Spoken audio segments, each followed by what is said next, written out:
મારી સાથે અત્યારે ભૂપત ભાયાણી જોડાયેલા છે. ભૂપતભાઈ, હવે કિરીટ પટેલના નામની જાહેરાત થઈ ગઈ છે. ગઈકાલે તમે ફોર્મ પણ ભરવા એમની સાથે હતા. જી લોકોમાં અત્યારે કેટલો એવો આત્મવિશ્વાસ દેખાઈ રહ્યો છે કિરીટ પટેલને કે આ વખતે આપણે જીતીશું એમ? અ, આત્મવિશ્વાસ અમને બેન પૂરો છે કે અમે જીતીશું. કેમ કે હવે ડબલ તાકાતથી કામ થશે. હું ધારાસભ્ય તરીકેનો અનુભવ ધરાવું છું. બીજું કે સ્થાનિક સ્વરાજ્યમાં હું 20 વર્ષ સત્તામાં રહ્યો છું હમ ભેસાણ તાલુકામાં. તો 20 વર્ષ મારી સેવાઓ મારા તાલુકામાં છે. હમ તો હમ લોકો મારી સાથે જોડાયેલા છે. હું જમીન સાથે જોડાઈને લોકોનું કામ કર્યું છે. તો લોકો મારો ચહેરો પણ જોશે. અમારા પૂર્વ ધારાસભ્ય હર્ષદભાઈ રીબડિયા પણ અમારા નેતા છે. તો લોકો એનો ચહેરો પણ જોશે. અને અમે બે કિરીટને સમર્થન આપ્યું છે. તો કિરીટ અમારો યુવાન છે, એક પ્રતિભાશાળી યુવાન છે, પણ એમને એક તકની જરૂર છે. હાલ ભારતીય જનતા પાર્ટીની સરકાર છે.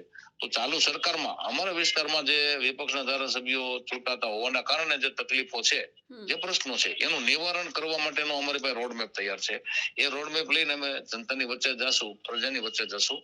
અને મુખ્યમંત્રીશ્રી આવ્યા હતા કાલે, 3 કલાક અમારી સાથે રહ્યા. હમ અને અમને વિશ્વાસથી કીધું છે કે બેટા તમે સીટ જીતાડી દો તો અમે તમે જે માંગશો એ બધું પોઝિટિવ કરશું, એવું અમને ખાતરી આપી છે મુખ્યમંત્રીશ્રી. તો અમને પણ ભરોસો છે કે અમારો વિસ્તાર થોડો પછાત વિસ્તાર છે અને વિપક્ષમાં છેલ્લી 3 ટર્મથી અહીં ચૂંટાતા હોય તો કામો નથી થયા. તો એ કામો અમારે આવતા 800 દિવસમાં પૂરા કરવા છે. એ એજન્ડા છે અમારો. અને અમારી પ્રાથમિકતા એવી છે કે અમારા ખેડૂતોને સિંચાઈનું પાણી મળે. ભેસાણની ઉબેણ ડેમમાં સૌની યોજના લિંક 4 નું પાણી પહોંચે.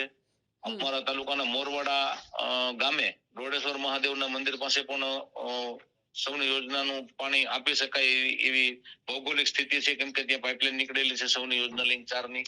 મારા વિસ્તારનું ઝાંઝેશ્રી ડેમ વિસાવદર તાલુકાનું અને વિસાવદર તાલુકાનું સોનાવણી ડેમ અને બિલખા વિસ્તારનું રાવતસાગર ડેમમાં અમે સૌની યોજનાનું પાણી નાખવા માંગીએ છીએ. આ અમારો પ્રાથમિક એજન્ડા છે, પહેલો એજન્ડા છે. અને રોડ રસ્તામાં પણ મુખ્યમંત્રી શ્રી ગયા મહિને વિસાવદર ખાતે આવ્યા હતા ત્યારે એમણે 100 કરોડ જેવા કામોને મંજૂરી આપી દીધી છે. અને હજુ પણ અમો જે અહીંથી તૈયાર કરીને કહેશું એને ખૂબ જ ઝડપથી મંજૂરી આપી દેશે. તો અમારા વિસ્તારમાં આવતા 2 જ વર્ષમાં કઈ પણ પ્રશ્નો ન રહીએ એનું નિવારણ અમારી પાસે અત્યારે તૈયાર છે. તો આ વિષય લઈને અમે જનતાની વચ્ચે જશું. અમે પોઝિટિવ રાજનીતિ કરીએ છીએ, હકારાત્મક રાજનીતિ કરીએ છીએ અને સત્તાની અમને ભૂખ નથી, પણ અમારે લોકોની સેવા કરવી છે. તો એ વાત અમે લોકોને સમજાવી અને અમે ખૂબ જ તોતિંગ લીડથી જીતવા જઈ રહ્યા છીએ બેન.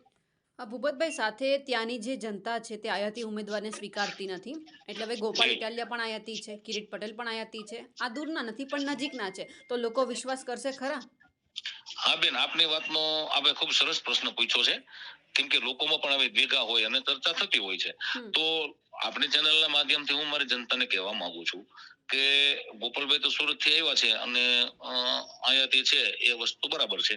કિરીટ પટેલ અમારો નેતા છે, જિલ્લાનો નેતા છે. 10 વર્ષ જિલ્લા ભાજપના અધ્યક્ષ તરીકે એને કામ કર્યું છે. હમ તો પાર્ટીના દરેક કાર્યકર્તાઓ અને દરેક આગેવાનો સાથે સીધી રીતે સંપર્કમાં છે અને જોડાયેલો છે. બીજું કે હાલ જિલ્લા સહકારી મધ્યસ્થ સહકારી બેંકના ચેરમેન છે. હમ તો હમ ચેરમેન તરીકે સહકારી ક્ષેત્રમાં પણ સહકારી આગેવાનો સાથે એમનું સીધું જોડાણ છે અને પૂરા મતલબ પાવરફુલ શાસન આપ્યું છે બેંકમાં.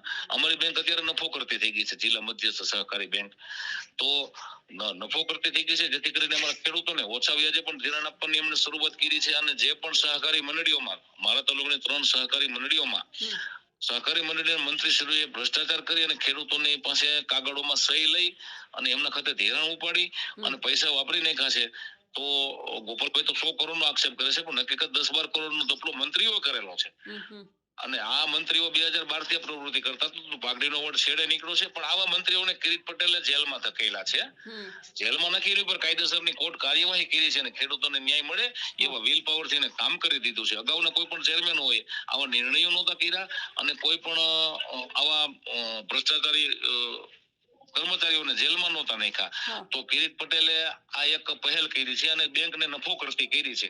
તો આ બધા વિષયો એમના પોઝિટિવ વિષયો છે. બીજા નંબરમાં કે આયાથી હવે ન ગણાય, કેમ કે 10 વર્ષથી પ્રમુખ છે અને અમારા વિસ્તારમાં એ સીધા જોડાયેલા હતા હમ અને અહીંયા જ રહે છે, જુનાગઢમાં જ રહે છે. અને જરૂર પડશે તો વિસાવદરમાં પણ એમની રહેવાની તૈયારી છે અને ભેસાણમાં પણ એમની રહેવાની તૈયારી છે. હમ તો હમ આયાતીનો મુદ્દો એમની વિરુદ્ધમાં 2017 માં ચાલ્યો હતો, પણ આ ચૂંટણીમાં આયાતીનો મુદ્દો બિલકુલ ચાલવાનો નથી કિરીટની વિરુદ્ધમાં બેન. ભૂપતભાઈ, સાથે સવાલ એ પણ છે કે 2012 થી ભાજપ સત્તામાં નથી, અત્યાર સુધી જી. બીજા ધારાસભ્ય છે, એમણે વિસાવદરનું કામ નથી કર્યું, તમે પણ ધારાસભ્ય રહી ચૂક્યા છો, તો તમે કેટલી જી. વખત રજૂઆત કરી હતી? જો હું તો ભારતીય જનતા પાર્ટી છોડીને આપમાં ગયેલો હતો 2020 માં. તો ભારતીય જનતા પાર્ટીની આખી પ્રણાલીનો મને ખ્યાલ છે, એના અનુશાસનનો મને ખ્યાલ છે, એની પદ્ધતિ સિસ્ટમનો મને ખ્યાલ છે, અને ઉપલા લેવલે નેતાઓ સાથે પણ મારા સંબંધો સારા છે. તો પછી મને જનતાએ મારામાં વિશ્વાસ મૂક્યો હતો, પણ મારા વિસ્તારનું હિત કરવા માટે મારે જે નિર્ણય કરવો પડ્યો હતો, એ મારા વિસ્તારનું હિત ધ્યાનમાં રાખીને મેં નિર્ણય કર્યો હતો. અત્યારે ભારતીય જનતા પાર્ટીનો ધારાસભ્ય ચૂંટાય, કિરીટ પટેલ ચૂંટાઈ જાય, એને અમે ચૂંટાવી દઈએ, મારી જનતા એને ચૂંટાવે, અમે ચૂંટાવી દઈએ, હોશે હોશે કામ કરી દઈએ, તો ઉપલા લેવલની તમામ પ્રકારની જે કામગીરી છે ઈ એનામાં તાકાત છે કામ કરવાની. સરકાર પાસેથી કામ કઢાવવું, મિનિસ્ટરો પાસેથી કામ કઢાવવું, એ એમની આવડત છે અને એમના સંબંધો છે. ગ્રાઉન્ડ ઉપર અમે છીએ, હું છું, અમારા પૂર્વ ધારાસભ્ય હર્ષદભાઈ છે, અમારા પૂર્વ ધારાસભ્ય કનુભાઈ ભાલાળા છે, અમારા વડીલ છે.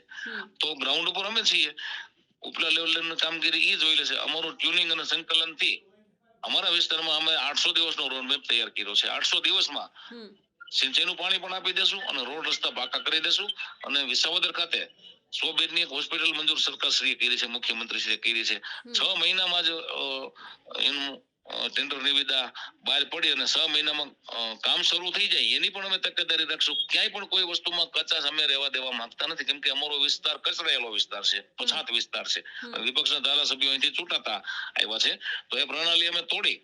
જયારે કનુભાઈ ભાલાળા અમારા ધારાસભ્ય હતા 2002 થી 2012, એ ભાજપના હતા, ત્યારે અમારા જે મેજર બ્રિજના કામો થયા, રોડ રસ્તાના કામો થયા, ખેડૂતોના કામો થયા, વીજળીને લગતા કામો થયા ખેડૂતોના, એ કામો ત્યારે થયા. ત્યાર પછી કામની બ્રેક આવી હતી. તો હવે એ દિશામાં અમે, અમારી પાસે સમય થોડો ને કામ જાજા છે, રાત ટૂંકી છે ને વેશ જાજા છે, તો અમે ખૂબ જ ઝડપથી કામ કરવા માંગીએ છીએ, ઉત્સાહથી કામ કરવા માંગીએ છીએ. તો મને એવું લાગે છે કે કિરીટ પટેલ ને આ વખતે અમારી જનતા 25,000 કરતા પણ વધુ લીડથી જીતાડવાની છે બેન. ભૂપતભાઈ, છેલ્લો સવાલ કે તમે ગોપાલ ઇટાલિયાને પણ સારી રીતે ઓળખો છો, કેટલું વજન છે એનામાં અત્યારે વિસાવદરમાં?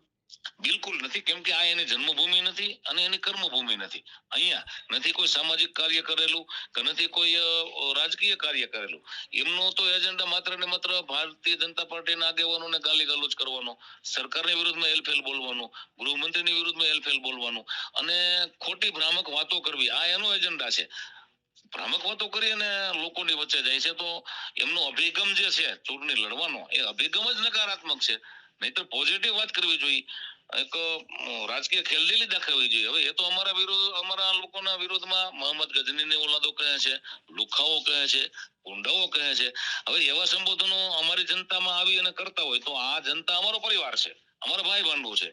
તો અમારી આવડી મોટી સેવાઓ હોય ને અમારી વિરુદ્ધમાં જનતા સાખી ન લે, બિલકુલ ન સાખી લે.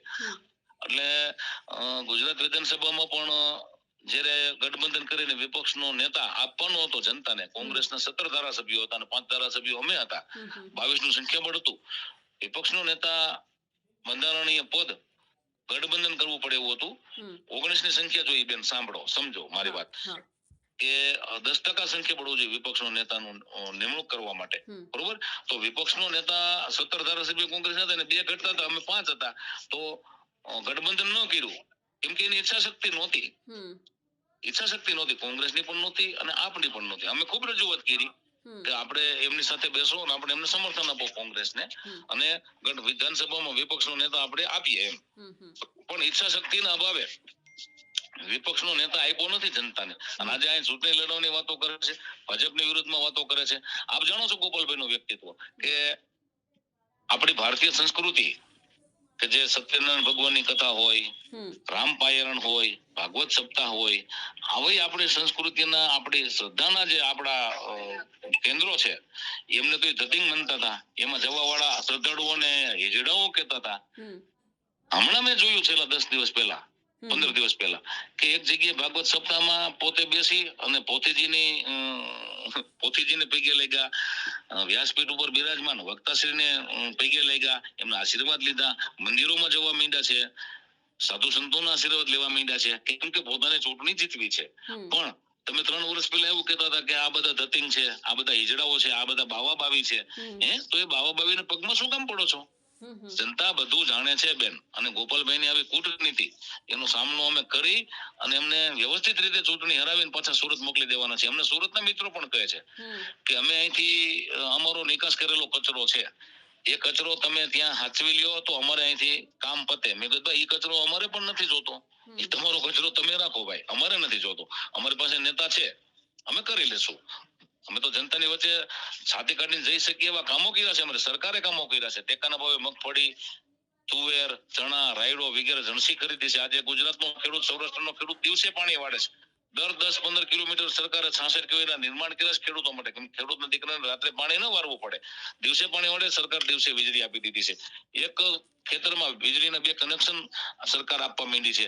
એક કનેક્શનમાં 2 મોટર આપવા, 2 મોટર ચલાવવાની પણ સરકાર છૂટ આપે છે. ખેડૂતની ઉપર યાતના ન થાય, એમને હેરાનગતિ ન થાય, એના નિર્ણયો સરકારે કર્યા છે, ખેડૂતને હિતમાં કર્યા છે. અને આવનારા દિવસોમાં પણ ખેડૂતને લગતો કઈ પ્રશ્ન હશે તો સરકાર સામે લડવાની પણ અમારી તૈયારી છે. ખેડૂતના હિતમાં અમારે કામ કરવું છે, પણ ભ્રામક વાતો કરીને નહીં. રાજકીય ખેલદિલીથી અમારે કામ કરવું છે અને ચૂંટણીમાં વિજય મેળવવો છે રાજકીય ખેલદિલીથી.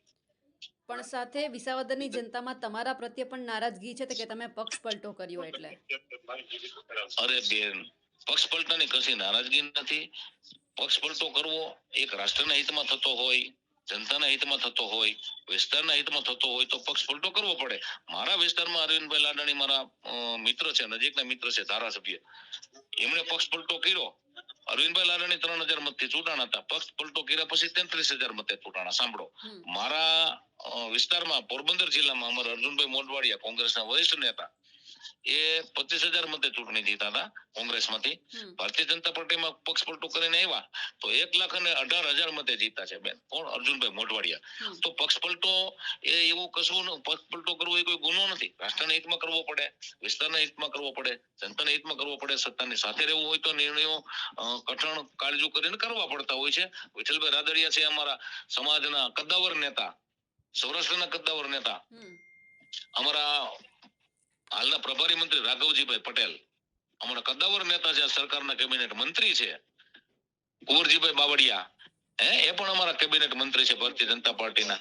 તો એ બધા લોકો પક્ષ પલટો કરીને આવી અને સરકાર ચલાવે છે. સમજો, તો પક્ષ પલટો રાષ્ટ્રના હિતમાં હોવો જોઈએ, જનતાના હિતમાં હોવો જોઈએ અને વિસ્તારના હિતમાં હોવો જોઈએ. તો હોશે હોશે જનતા સ્વીકારતી હોય છે પક્ષ પલટાને. હું તો મારી વિસાવદરની જનતા, ભેસાણની જનતા મારો પરિવાર છે, મારા ભાઈ ભાંડુ છે, મને દીકરો માને છે, મને ભાઈ માને છે. તો પક્ષ પલટો મેં અહીંયા 500 દીકરીઓને સાસરે મોકલીશ, ગરીબ મા બાપની 500 દીકરીઓ. આ મારી સેવાઓ છે, સામાજિક સેવાઓ. હું 350 ગૌધન હાચવું છું. મેં ગૌચર ડેવલપ કર્યું છે 40 એકર, જે સૌરાષ્ટ્રમાં કોઈ આગેવાને નથી કર્યું. કોવિડમાં પણ હું આગળ હતો. 1500 દર્દીને હાજર કરીને ઘરે મોકલા છે અને 40,000 કરતા પણ વધુ લોકોને મેં ઓપીડી ચેક કરી છે. ભેસાણમાં 5 જગ્યાએ સમાજવાડીઓના નિર્માણ કર્યા છે, ગરીબોની સેવા કરી છે. તો મારી જનતાને કામ જોઈએ છે. એને હું ક્યાં જાઉં છું, ક્યાં પક્ષમાં જાઉં છું એનાથી મતલબ નથી. અડધી રાતનો હું એનો હોકોરો છું. હું લુકા તત્વો સામે લડ્યો છું, અસામાજિક તત્વો સામે લડ્યો છું, જનતાની ઢાલ બન્યો છું. અને આવનારા દિવસોમાં કિરીટ પટેલના નેતૃત્વમાં અમારા વિસ્તારમાં જનતાને તમામ પ્રકારનું રક્ષણ આપવાની બેન મારી તૈયારી છે. બિલકુલ ભૂપતભાઈ, આપ અમારી સાથે જોડાયા, આપનો ખૂબ ખૂબ આભાર.